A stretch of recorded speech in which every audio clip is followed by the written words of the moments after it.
Assalamualaikum warahmatullahi wabarakatuh. Nama saya Muhammad Mependi. Saya gelombang 3 kelompok 17 angkatan 17 kelompok 2.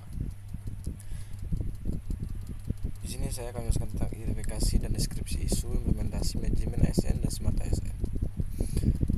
Yang pertama, bahwa saya ditugaskan di Pangkalan Penjagaan Laut dan Pantai Kelas 2 Bitung. Ini tugas pokok Pangkalan Penjagaan Laut adalah menjaga laut pantai di wilayah Indonesia berbagai ancaman terhadap keamanan, keselamatan serta kelestarian laut dan pantai. Oleh karena itu, instansi dan semboyan Dharma Jala Prajata tersebut selalu berperan melakukan tindakan pengamanan dan pertolongan di laut.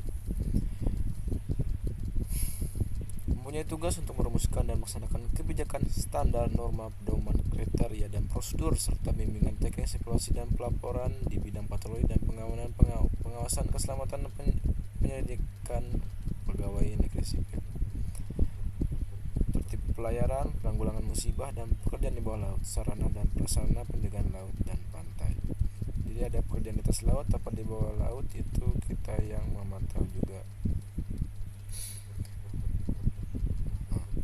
Aparatur sipil negara atau ASN adalah profesi bagi pegawai negeri sipil dan pegawai pemerintah dengan perjanjian kerja yang bekerja pada instansi pemerintah, dan itu sudah diatur menurut Undang-Undang Nomor 5 Tahun 2014 tentang aparatur sipil negara. Dan adapun fungsi aparatur sipil negara, yang pertama pelayanan publik, pelaksanaan kebijakan publik, dan alat pemersatu bangsa. Tentunya kita sebagai ASN harus siap ditempatkan di mana saja karena kita adalah alat pemersatu bangsa.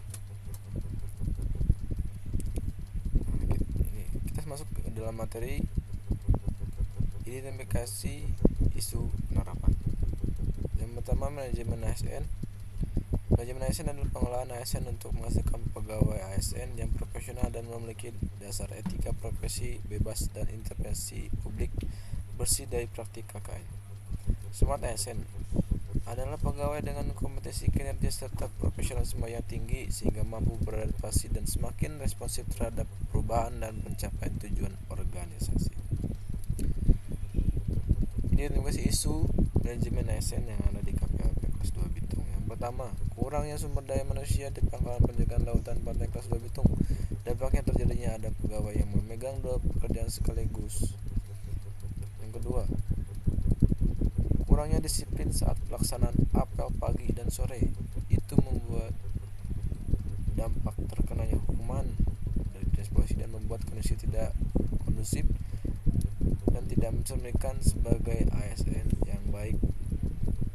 Seperti tadi harus mempunyai ASN itu harus mempunyai manajemen ASN. Yang ketiga, adanya jabatan yang kurang sesuai dengan keahlian pegawai. Dampaknya itu pegawai harus melakukan penyesuaian pekerjaan terlebih dahulu dan itu membuat kurangnya efisiensi.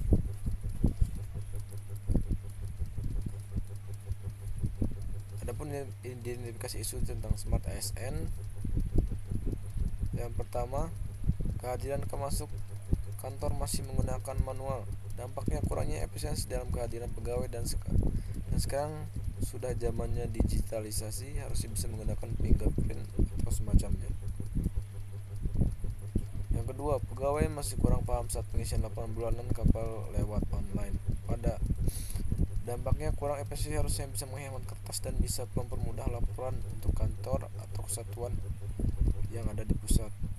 Karena kantor pusat sudah menyediakan untuk membuat laporan bulanan untuk setiap pergerakan kapal atau bahkan laporan kapal setiap bulannya sudah bisa lewat online. Yang ketiga, kurangnya wawasan berbahasa asing. Dampaknya yang bisa terjadi adanya salah komunikasi. Jika di saat dalam keadaan darurat itu akan sangat fatal, seperti sedang pelaksanaan penyelamatan kapal asing.